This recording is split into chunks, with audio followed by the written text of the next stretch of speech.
Hello sir, कैसे हो आप? Very fine Somil. Sir, last time आपने इन्फ्लेशन समझाया था, वो तो अच्छे से समझ में आ गया। बट एक चीज मैंने नोटिस करी, सब रिटर्न्स की बात करते हैं, बट आपने रियल रिटर्न्स की बात कही थी, तो वो थोड़ा मुझे कॉम्प्लेक्स लगा, आप वो समझा दीजिए। अरे very interesting question. Real returns का आपने बहुत अच्छा क्वेश्चन रखा है। What is your current age Somil? Sir, 20 years. अगर आप 20 इयर्स की एज में रियल रिटर्न समझ गए तो you will go a long way in terms of financial planning. This is a very good question. अब मैं आपको बिल्कुल अच्छा सोमिल एक चीज बताइए पहले, for you what is the meaning of returns? Sir, according to me that इस साल मैंने जैसे 1 लाख रुपए दिए एंड नेक्स्ट ईयर मुझे 1,08,000 रुपए वापस मिल गए। Correct. So 8,000 rupees is the returns for me. Okay, 8%। Correct. Mathematically you are right.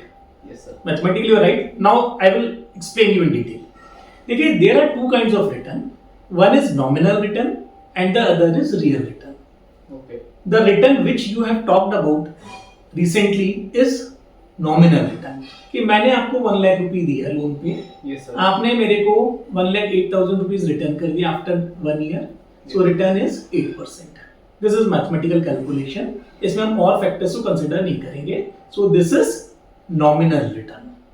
But हम फाइनेंशियल्स में देखते हैं, फॉर एग्जांपल हमने लास्ट टाइम इन्फ्लेशन डिस्कस किया था, आपको इन्फ्लेशन सब एक्सप्लेन किया था. Yes. तो आपने देखा होगा इन्फ्लेशन से हमारी परचेजिंग पावर रिड्यूस हो रही है, ठीक है ना, आपके प्राइसेस ऑफ गुड्स बढ़ रहे हैं. तो ये सब चीजें फैक्टर देखते हुए प्रैक्टिकली स्पीकिंग नॉमिनल रिटर्न्स नहीं जज करनी चाहिए किसी भी इन्वेस्टमेंट प्रोडक्ट की. Yes. अब एक there is a second question कि what is the difference between nominal return and real return. अब मैं बताता हूँ रियल रिटर्न जो हमें कंसीडर करना है वो क्या है. Yes sir. अब सपोज हमारे पास रिटर्न आ रही है 8% जो हमने पहले कंसीडर करी थी, जो नॉमिनल रिटर्न थी. अब इसमें से एक चीज बताइए, जब हमने कंसीडर किया था लास्ट टाइम इन्फ्लेशन, हमने कंसीडर किया 6% इन्फ्लेशन, तो बेसिकली 6% से आपकी परचेजिंग पावर रिड्यूस हो गई है. Yes sir. तो आइडियली 8% में 6% वो माइनस कर दीजिए, ठीक है. सेकेंडली आपका टैक्स स्लैब देखिए, suppose you are falling in let's say 30% slab, तो वो इनकम टैक्स की लायबिलिटी आपको पे करनी है. इनकम टैक्स को जो भी ड्यूज है वो देनी है. तो आपने 2% करीब वो निकल गया उस आउट ऑफ 8%, ठीक है ना. तो बेसिकली अगर मैं आपकी देखता हूं तो आपकी रियल रिटर्न तो जीरो हो गई ना, क्योंकि जो आपकी नॉमिनल मैथमेटिकल रिटर्न थी वो तो 8% थी. Yes. अब उसमें से अप्रोक्सीमेटली 2% आपने टैक्सेस में दे दिया.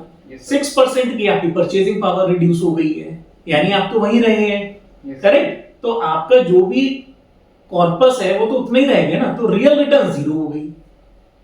तो basically this is the difference between nominal return and real return. अब इसको हमेशा अगर आप इस एज पे 21 एज की एज में समझ गए कि रियल रिटर्न का इंपॉर्टेंस क्या है, Yes. और रियल रिटर्न कितनी हम लोगों को मैटर करती है, तो आपको बहुत इजी होगा अपनी फाइनेंशियल प्लानिंग करने में. अब आगे से कभी भी आप कोई इन्वेस्टमेंट देखते हैं, कोई रिटर्न्स देखते हैं, सबसे पहले आप उसमें से नॉमिनल रिटर्न मत देखा करिए, रियल रिटर्न देखा करिए. अब रियल रिटर्न अगर इन्फ्लेशन बीटिंग है देन इट्स ओके, अगर वो है तो भी ठीक है. करेक्ट. अब आपको डिफरेंस क्लियर हो गया नॉमिनल और यस रियल रिटर्न का. हाँ जी सर, बिल्कुल. Thank you sir. Thank you.